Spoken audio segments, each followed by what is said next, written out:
50. 4 plus 4 32. 3 plus 3 18. तर 2 plus 2 किती? कोण सांगू शकते? 2 plus 2. हा ये नाही कर बरं इथे.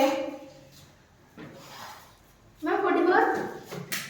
नो 22. असे हवेत आन्सर नाही सांगायचे आपल्याला.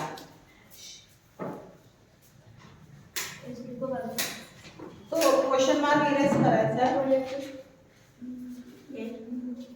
कसं केलं? 2 plus 2 4 होते. 4 2 8. करेक्ट. Very good. छान केलं.